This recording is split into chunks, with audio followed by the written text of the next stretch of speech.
Good morning, everyone. Thank you for joining us today. My name is Kara Heifel. I'm with the Illinois Restaurant Association, and I'd like to thank you for joining this webinar on applying for the B2B grant and updates for restaurants.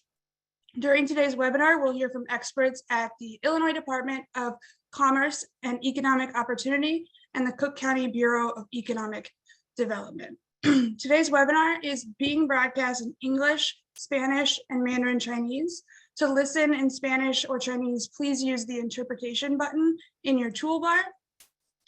And before we begin, I want to reiterate that we at the Illinois Restaurant Association and our partners here today remain a resource to you and to your business as the hospitality industry continues to recover. Our staff, myself included, remains focused on providing guidance, assistance, relief to restaurants, bars, caterers, and other hospitality industries as we all work to recover fully from a tough few years. We send regular updates via e-blasts and through different forms of communication. So if you aren't already signed up for our newsletters, they usually come out on Thursdays. Please sign up at illinoisrestaurants.org. You will also get a recording and the slide deck from this webinar at the conclusion of this webinar, should you have any questions we were not able to answer. We do have, after the presentations, question and answer. So if you have any questions, please put it in the Q&A chat box in your toolbar there. And we will try to get to them to the best of our ability. If you see a question that you would like answered already put in the chat box, please just give it a thumbs up so we can prioritize that and get to them as best as we can. Now, without any further ado, at this time, I would like to introduce our panelists. We have with us today Irene Scheer, who is the Deputy Bureau Chief of the Cook County Bureau of Economic Development, and Jason Horowitz, the Deputy Director of the Illinois Department of Commerce. Let's get started right now with Irene. Take it away.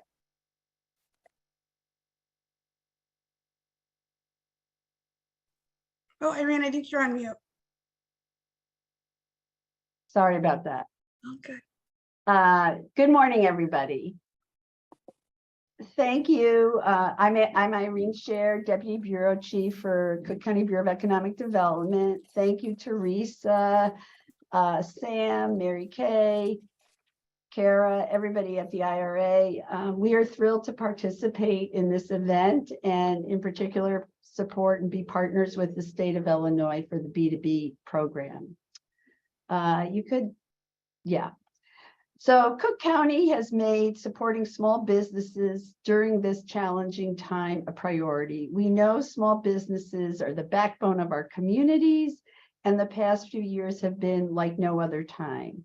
And small businesses, restaurants, bars, caterers in particular, play a critical role in offering food service, employment, and creating a sense of community and place. So we're thrilled to have this opportunity to partner on the new B2B grant, which has a particular sector focus on restaurants.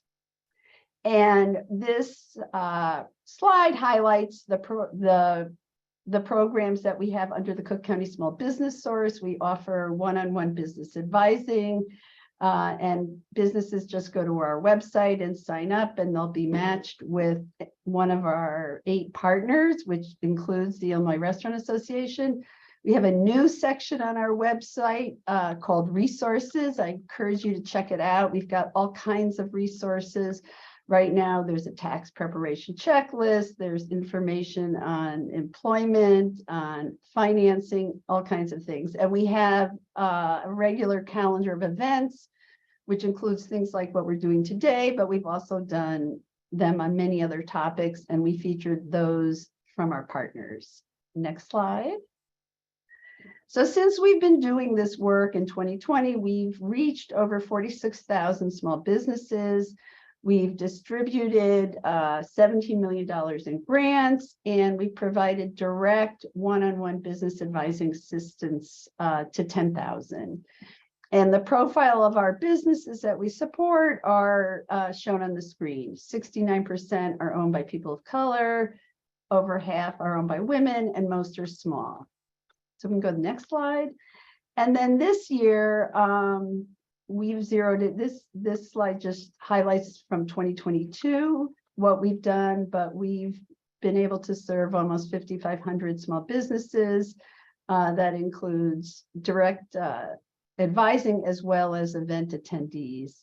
And then there's just more breakdown here on our demographics. And the top industries that we serve include probably number one, accommodation and food services or hospitality, and personal services, arts, entertainment, retail, healthcare.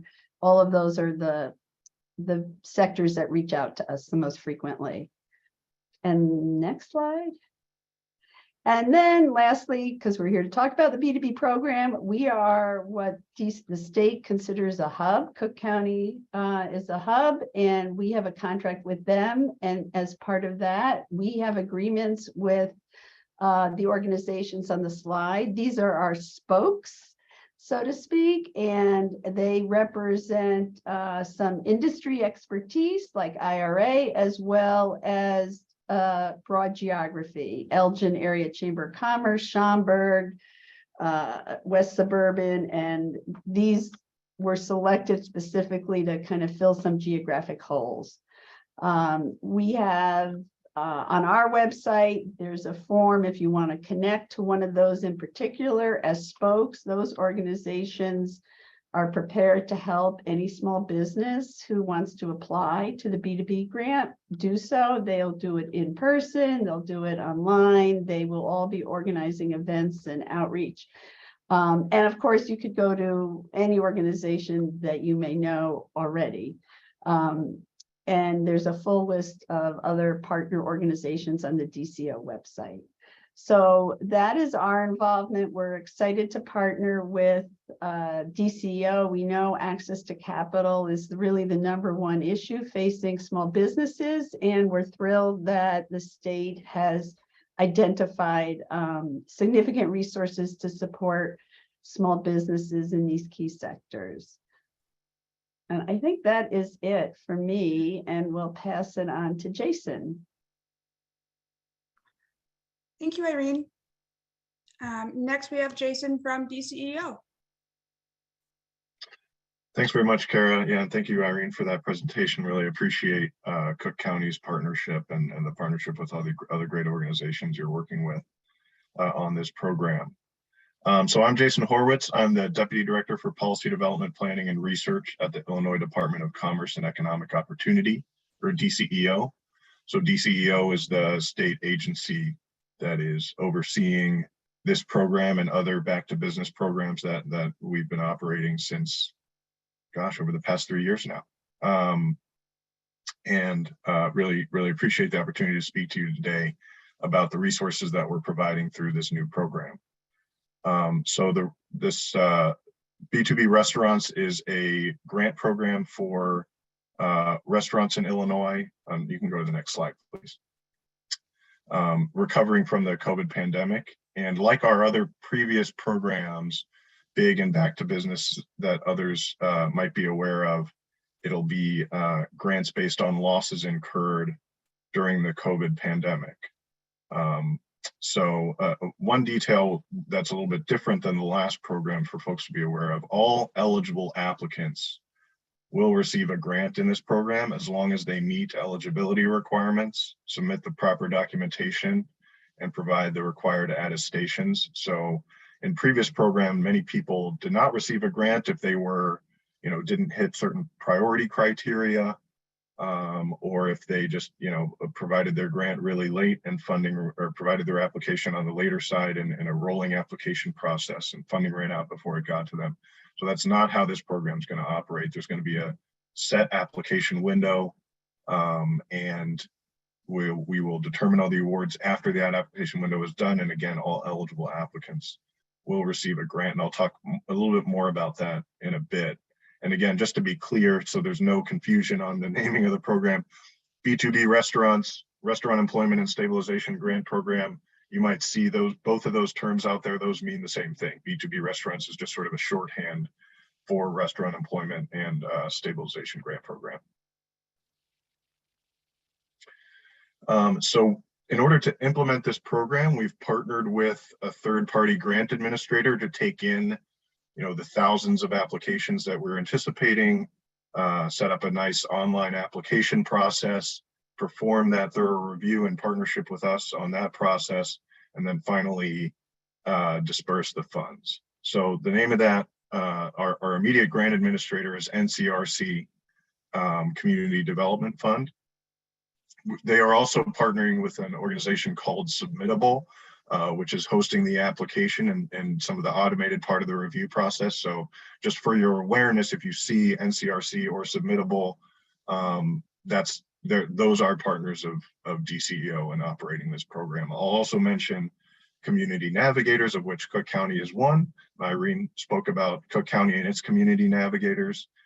There are over 100 community navigators across the state. So if you really have any questions, you're not sure where to get started, where to find the application, how to apply, really any program details, you can go to our website. There's a list of those over 100 community navigators. They're all over the state. Find one near you. They serve people in multiple languages.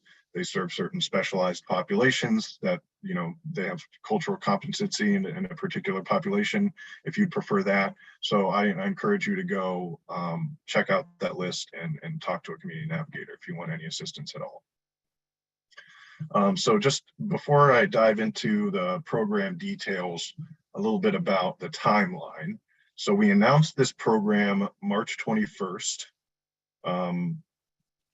Upon announcement, we posted a lot of information on the website, and that's there now. If you go to illinois.gov/B2B, you can find eligibility guidelines, you can find an FAQ, you can find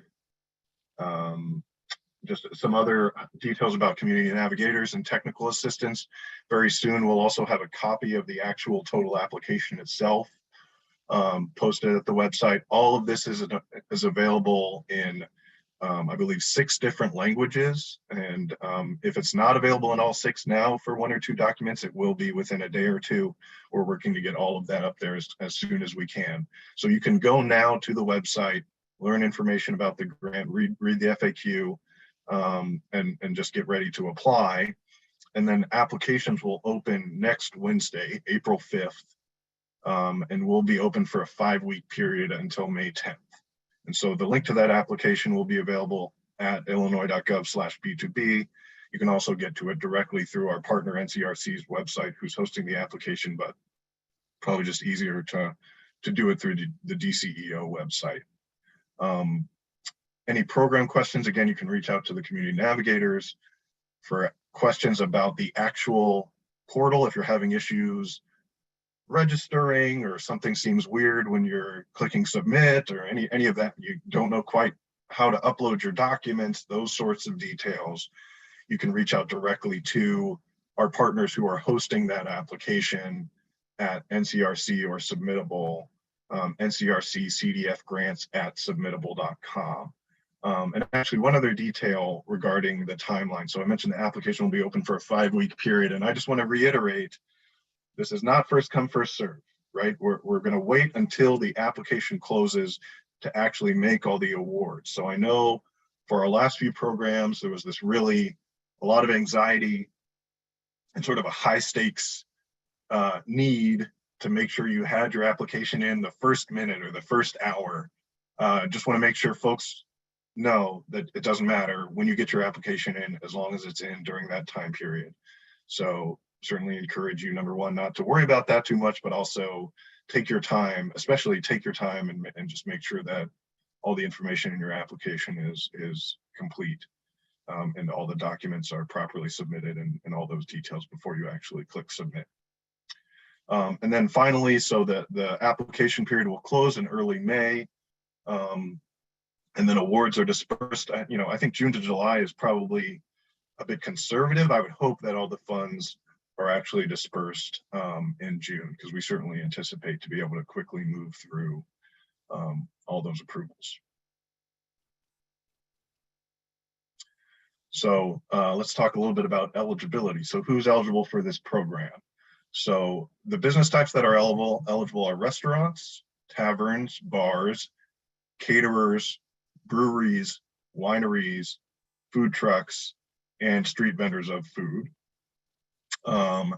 If you want more details on eligibility, you can go to our website. Again, the eligibility guidelines are posted at illinois.gov/B2B in up to 6 different languages. So to be eligible, any independently owned and operated for-profit corporation, LLC, partnership, sole proprietorship that meets the other eligibility requirements is eligible to apply. That includes nonprofits that are properly registered as a nonprofit and a 501c organization in the state.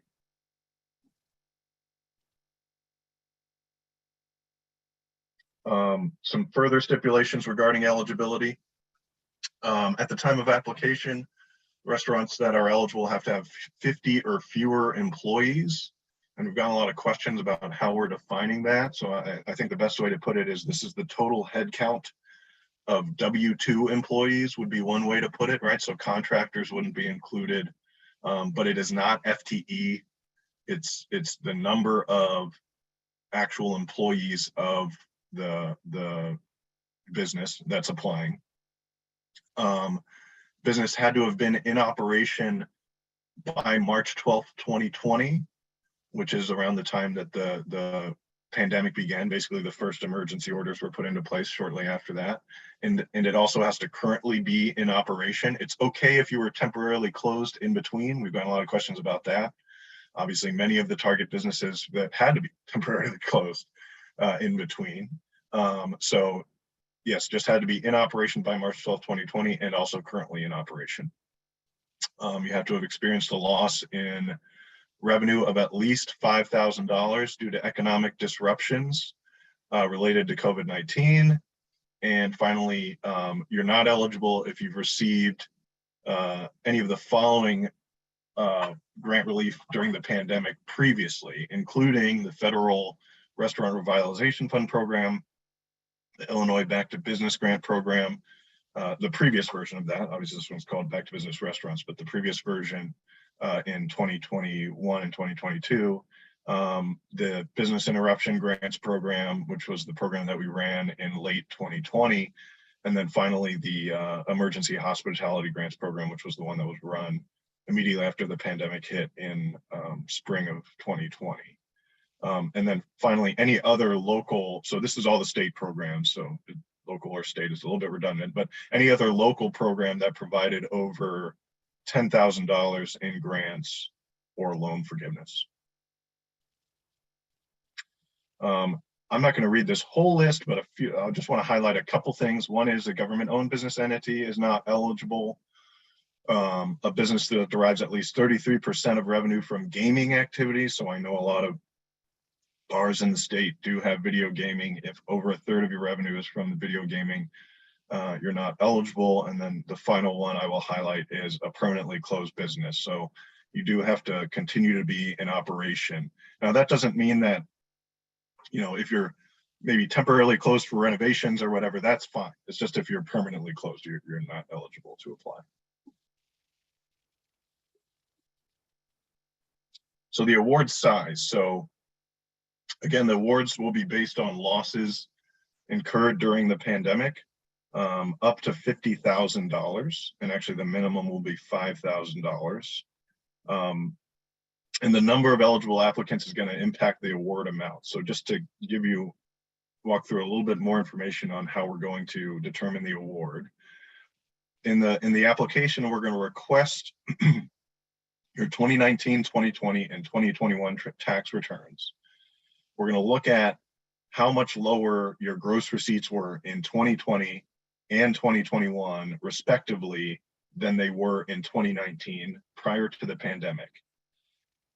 If in years where those gross receipts were lower, we'll take that loss and then at a starting point divided by 6. So if you had a loss in both years, we'll add that together and divide it by 6. If it was just in one of the 2 years, 2020 or 2021, relative to 2019, we'll take that number and divide it by 6. Now, you note on the slide, it says the number of eligible applicants may impact the award amount. So if the program is oversubscribed, after we've done that, right? So if we have more eligible awardees than funds available, so we have $50 million for this program. After we've made that initial award determination, we'll go back and divide everyone's amount by more than 6 until we get to the point where we can provide funding for everyone. So basically everyone's awards will be proportionally reduced if the program is oversubscribed to ensure that all eligible applicants do receive an award. And then one last thing I'll note is, obviously, if your business started during 2020, so meaning you had to be open prior to March 12th, 2020. So that means it started after January 1st, before March 12th in 2020. We don't have that 2019 year to compare it to. So in that case, you're eligible for the minimum amount of $5,000. So there are some requirements around spending, and this is different than our previous programs for awareness. There are some requirements for how these funds must be spent. Basically, they must be spent on any operational expense. We have a full list that I can show you, but it's essentially any operational expense within a year of award. And every recipient will be required to submit a one-page attestation, to sign the attestation saying, yes, I did spend these funds on these categories within a year of receiving the funds. And so we'll be following up with that, and we'll show you the attestation before you even apply, so you know what you're getting into. Oh, I have the list right here, actually, so great. As I said, basically any operational expense, payroll costs, payments of principal or interest on a mortgage, rent payments, utilities, maintenance, and then at the bottom we just say operational expenses. So hopefully this isn't an issue for any restaurant. I think the way that these awards are sized, any restaurant that continues to operate for a year will just, as a matter of course, incur enough expenses to say that these funds were used in that way. But just want to make sure everyone's aware, once you get the award and sign that agreement, you're not done. There is one additional step where within the next year, you have to send us that attestation saying, yes, I did spend these funds on operational expenses. So what documents will be required of you in the application? So we're trying to make this as straightforward as possible. We're requiring an identification from the business owner, or I guess in the rare case of a nonprofit, one of the executive leaders of the nonprofit. Can be a driver's license, can be a state ID that isn't a driver's license, can be a passport, can be a city key. We're requiring the tax returns for all 3 years, 2019, 2020, and 2021. And then finally, we're requiring a current license to serve food or beverage at the time of application. And then, so I noted at the top that it's not just restaurants and bars that are eligible for this, it's also distillers, wineries, and breweries. So for those categories, we wouldn't be requesting the license to serve food, we'd be requesting the distiller's license or the winery license or whatever's appropriate for the given category. So where can you go for assistance? We have a lot of ways to get help. So if you do need help, please don't hesitate to ask. We have the DCEO resources available. Team Red is our regional economic development team. We have the Office of Minority and Economic Empowerment that is doing a lot of workshops, particularly for minority-owned, women-owned, veteran-owned, and owned by persons with disabilities. We also have a First Stop Business Center, which really, if you have any issue at all, feel free to reach out, whether it's this program or any other DCEO program, or you're just looking for how best to get assistance. They're always available. I already talked about community navigators, small business development centers. This is a great resource, really, for any small business that wants assistance. They can provide you one-on-one technical assistance with this program, or even really any small business needs. If you have issues with the application itself, NCRC is CDF grants at submittable.com. So if you have, again, problem uploading something to the portal or registering at the portal or any of those sorts of details, reach out to them. And then finally, the website with links to all this information and more is illinois.gov/B2B, B the number 2B. And eligibility guidelines and FAQs are there in multiple languages. Great. Thank you, Jason.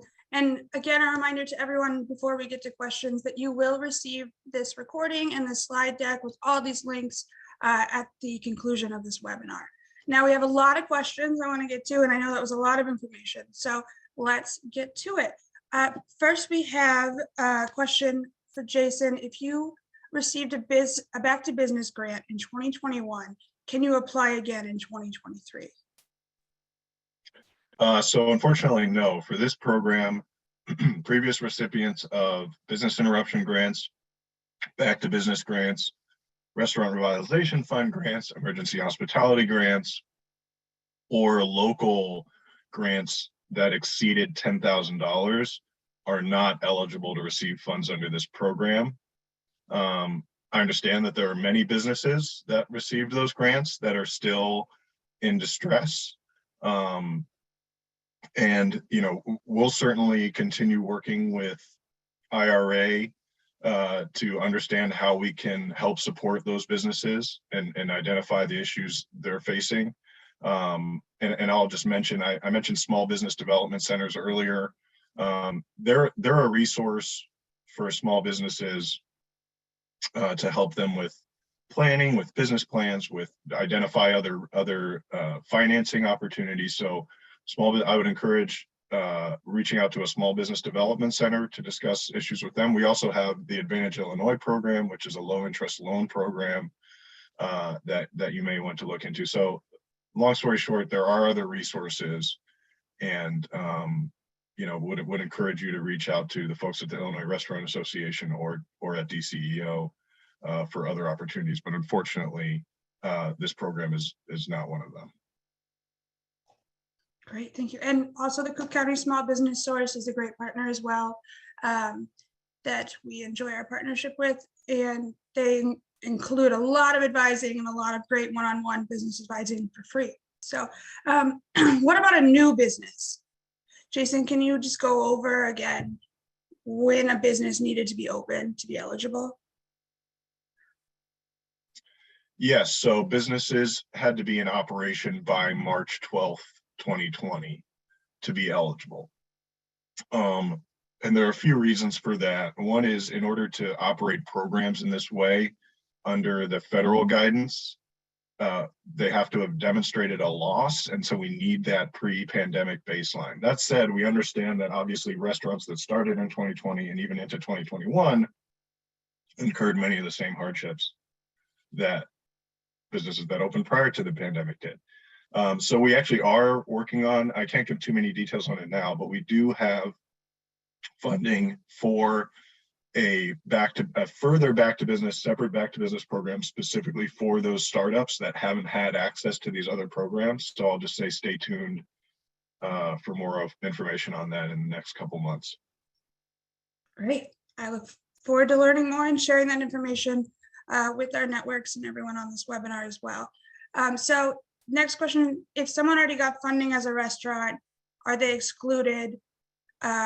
Just to reiterate, it's over $10,000, right? So if they received anything from business interruption grants, back to business, restaurant revitalization fund, or emergency hospitality grants, then they're not eligible, regardless of the amount. If they received over $10,000 in a local grant or loan forgiveness program, then they're also not eligible.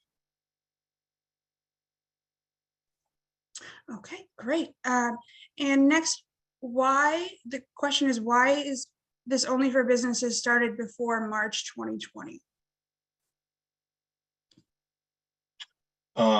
Yeah, so that's as it was outlined in the statute. And again, under federal guidance for this, which is where this funding comes from, it's American Rescue Plan Act funding.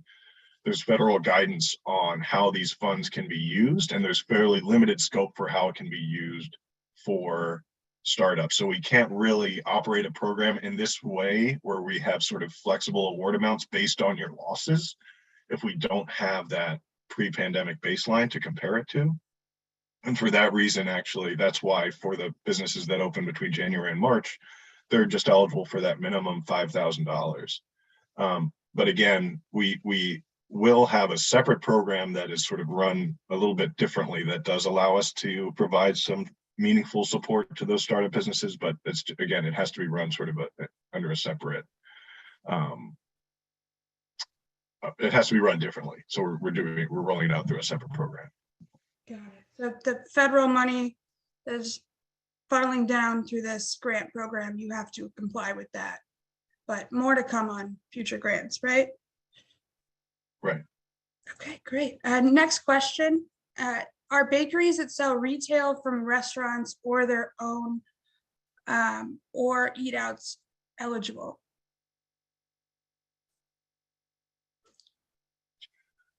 And I think I'm not sure I understood the question. So it's similar to Restaurant Revitalization Fund. If you are a bakery that provides sales for on-site consumption, you are eligible. I'm not sure, it wasn't clear to me from the question whether that's the case here. yeah, and again, we're happy to follow up with any specific questions like that. I think there, as you highlighted, Jason, there'd be a few factors of whether or not a bakery would be eligible when they open, if they got other funds. So we're happy to follow up with all this information after the fact, but we had a lot of questions, so let's keep moving here. Is there a ceiling on annual revenue to be eligible? No, there is just that ceiling on employees. So you have to have 50 employees or fewer to be eligible, but there is no revenue limit. Okay. And when you are submitting for this grant, do you mean the documents that you need to provide are net profit loss or sales loss? So we will be requesting, the only financial documents that we will be requesting will be your 3 tax returns, 2019, 2020, and 2021. And the award amount will be based on the gross receipts as reflected in those tax returns. But you don't need to do any math, right? You just provide us the tax returns. You enter the number that we ask for in the application from that tax return. And then we'll determine on the back end what the award amount is. But just for your awareness, it's based on the decline in gross receipts according to your tax returns from 2019 to either 2020 or 2021. Got it. And for the application process, does the president or member of the executive team state ID qualify as a representative of the business?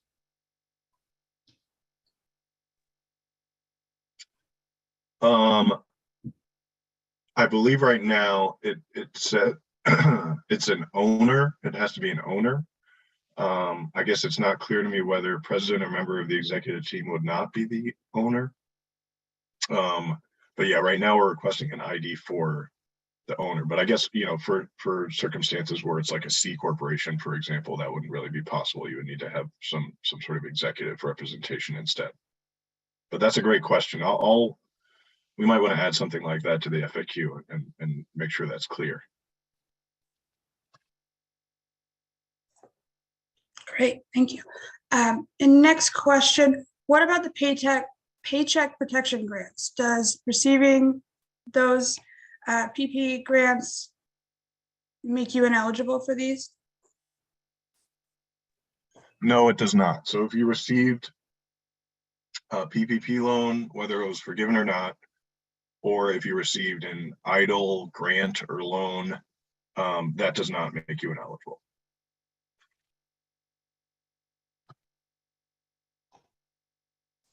And the next question is on eligibility employee-wise. Is someone ineligible if they have over 50 W-2s, but now they have less?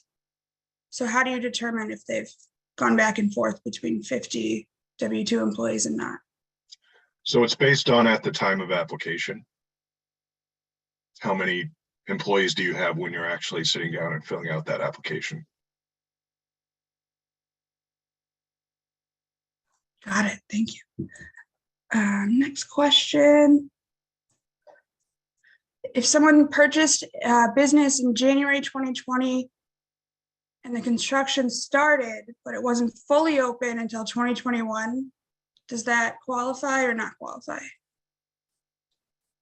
If they haven't received any other credit? Right. So it's based on incorporation date is what we'll largely be using to determine when the business started. That is good to know. I know we've received a number of questions myself personally and in the chat on that specific piece there. So next question. All right.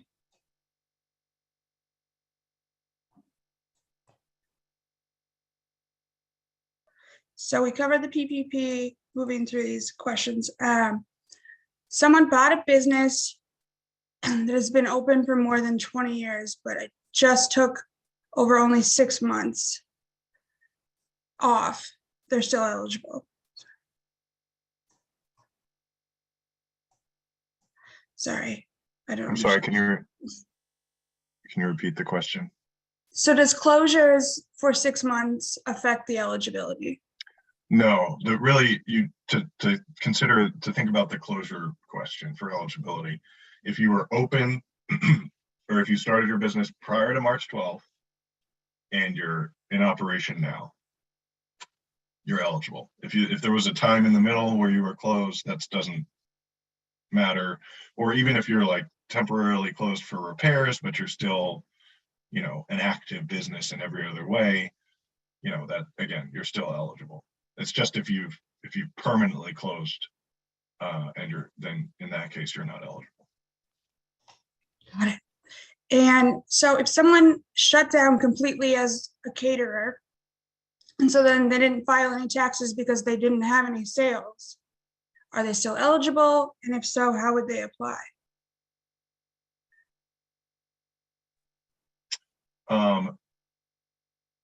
So this is a business that started in 2020, I guess, then in early 2020. Yes. Yeah, so in that case, they would obviously not provide a 2019 tax return. We would still request the 2020 and 2021 tax returns. And any business that started between January and March is only eligible for the minimum $5,000 grant. So that's, you have to attest to incurring at least $5,000 due in losses due to the pandemic. I think everyone on this call knows that any caterer in 2020 incurred at least $5,000 in losses due to the pandemic, even if they started at the beginning of the year. So yeah, so you would just be eligible for the minimum in that situation. Got it. Next question. For submitting your tax purposes, which fiscal years are you looking for? 2018, 2019? So we're going to request. Sorry, go ahead. We're going to request the tax returns for tax years 2019, 2020, and 2021.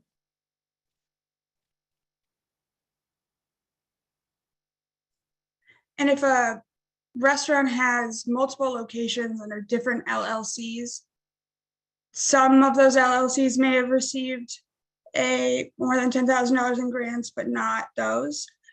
Is one of those eligible if they didn't get the over 10,000 grant? Yeah, so the applicant is the business entity itself, right? So if there are separate business entities, right, and one of them is not eligible because they previously received back to business, but another one did not, then yes, the second one is still eligible to apply on its own as an applicant. And actually something I'll highlight, which wasn't the case for previous programs, we're not limiting the number of eligible businesses that have the same ownership. So for previous programs, there was a maximum amount that like businesses that have the same owner could receive. For this for this program, and actually the others that we're launching right now, that cap isn't there. So if you own multiple businesses, you can apply that are all separately eligible. You can apply for all of them. Great. That is a common question, and I look forward to learning more about the upcoming ventures with DCEO there. I also want to ask, what is the definition of a tavern to be eligible? That's a great question. I mean, I think a lot of times it's sort of like a euphemism for a bar, but both bars and restaurants are eligible. Is there a question where like something different than that might be a tavern or might not? I guess I'm not quite sure. So the specific question is, does it include a wine bar with on-premise? Yes, absolutely. Yeah. A wine bar I mean, would- assuming that you don't have gambling revenues over, what was the percentage?